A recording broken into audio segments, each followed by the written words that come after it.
A simple business philosophy that I 100% agree with. You never want to sell anyone anything. You want people to buy from you. I know it sounds quite similar, but here's the difference briefly, because I have to head to the gym in a minute. When you are selling someone, it's you convincing them that they should buy the thing because wada wada. When they buy, it's them of their own volition or from their own mind being convinced that you have come to serve them and not to serve yourself. And that is ultimately the position that you want to come from. Anytime you talk to someone within business, you want to ask yourself the question that is, what can I do for you? Not what can you do for me? You want to come from the perspective of, I'm here to serve this person. And I believe when you come from that place, people can feel that. People can genuinely sense that whatever deal we structure, I want to structure it in a way where I'm giving this person the most power that I possibly can over this situation because they are here to serve me ultimately. They're not self-interested in their pursuit of this relationship. And so to to hinder them and not allow them the maximum control over what they're doing is going to detriment me and my results. They come at it from a very, very different perspective when you approach it from a place of service. And so I 100% agree with that. And I believe that you need to love the downs as much as you love the ups. And I know that sounds very hard, and it is hard in practice. I can't lie. No one likes losing. Well, I don't like losing, to be very specific about who no one is. It's me. I'm no one. Yeah, no one likes losing. And so we need to understand and appreciate that it is a part of the journey.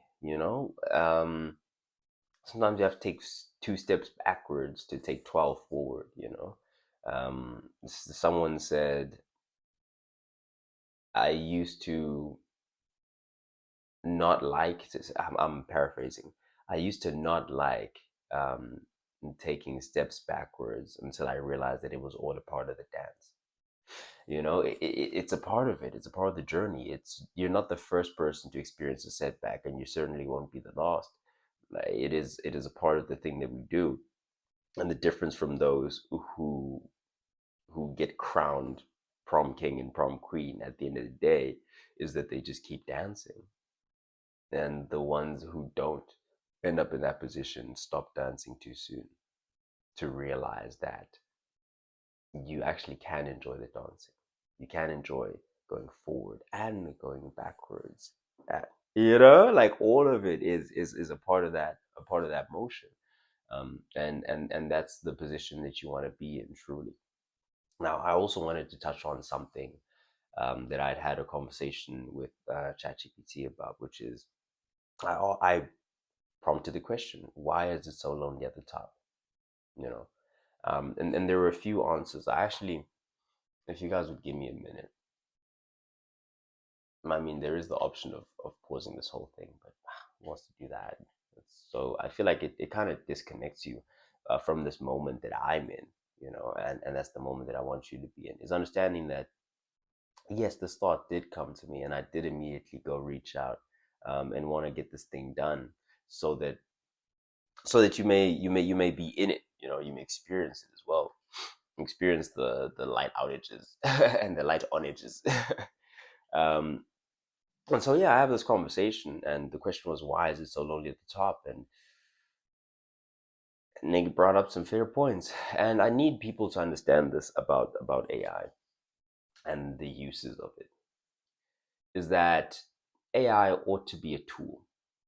It ought to help you learn faster, not necessarily do work for you in an academic context. And basically, now, if you think about how I just use it now in the case that I'm speaking of, it's using it as a research tool. Because instead of going online and looking for different books and what different philosophers have to say about why it's so lonely at the top, and whatever the case, this is using it to search the web for me and answer this question. And so I like that. I like using it as almost an admin, just using it as something that is going to do the searching for you and then bring you things, different things, and then you choose from those things what speaks to you, which is exactly what we're doing here. And there we go, loneliness at the top. In terms of the chat, it should be coming up now shortly. I should be able to screen share with you guys. I think that's the next level. That's what's going to take the business to the next level, bro. Is being able to screen share. Anyway, so I asked chat, why is it so lonely at the top? Answer: lonely at the top is a phrase that reflects a common emotional reality for people in leadership or high achieving roles. Here are some core reasons why it can feel lonely at the top. Reads as follows. I'm going to skim through it while my nose is running. I'm running late. I want to go to the gym. There's a lot going on, but we're here. Number one is you have fewer peers. On the rise to the top, fewer people you can relate to. Number two, responsibility. I'm skipping through the bullet points, the main points, and I'm reading one thing that goes along with it instead of reading through the whole thing. So you have fewer peers, the responsibilities and burdens of decision making, the hard decisions or decisions you have to make. Trust becomes complicated because power dynamics make it so that you don't know who's being real and who's just trying to kiss up to you, who's trying to suck up to you. Um, that's quite an interesting one for me. You represent the organization, not just yourself. Self-imposed isolation, because you want to push yourself harder than other people, so you don't usually stay around people who are going to be telling you to hold back um, or whatever the case. We're going to tell you to live like them because you don't want the results that they have, so you're not going to live like them. Envy and resentment from others. Success can attract admiration, but also jealousy and judgment. This makes leaders cautious about who they open up to. Work-life imbalance, demands of top roles, they cause that. Um, and the final reflection is loneliness at the top doesn't mean you're doing something wrong. It's often a byproduct of ambition, responsibility, and leadership, but it can be managed by building a trusted support network outside of your direct team. It's practicing vulnerability where it is safe, even in small ways. You reinvest in meaningful relationships outside of work. And you create a space of emotional self care, not just productivity, which are all interesting. Like, again, you need to realize that this thing isn't generating anything. Like, you need to understand that ChatGPT doesn't have ideas. ChatGPT pulls from all the literature on a certain subject. And so when it says things like this, you'll find that these things are profound and are whatever the case, but that's because they do come from real people who really did experience whatever it is that you may be experiencing.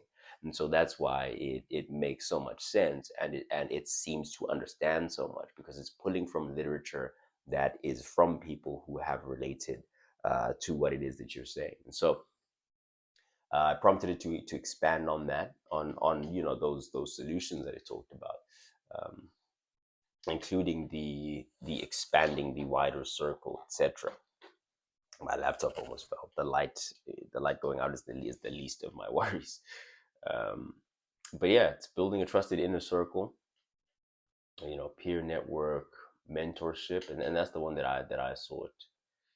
Is like, let me talk to people who are not just have been, not just are in this role, but have been in this role and kind of work through it because they just have more time, more reps in the game, and so they may have like some profound things to say about it, and that's what I found. Create psychologically safe spaces, develop healthy emotional outlets like exercise, whatever, journaling, define leadership identity beyond work, which was very interesting, man. In terms of the how, it says clarify your personal values and life purpose beyond performance. That's very, very profound. And the next one, like the last one, which is invest in legacy over title. I think that one's kind of, to me, that's kind of cheese. That's kind of, it's And to me, when you talk about legacy and the impact that you're going to leave behind, it like that's going to come from the performance anyway. So that doesn't really move me. But the one that moves me is ask yourself, who am I when I'm not solving problems? That's one worth thinking about. Anyway, I have a call coming in from a client. I'm gonna have to love you and leave you guys. If you did in fact enjoy today's video, please hit that subscribe button. I have been Sage, standing on business. Signing out.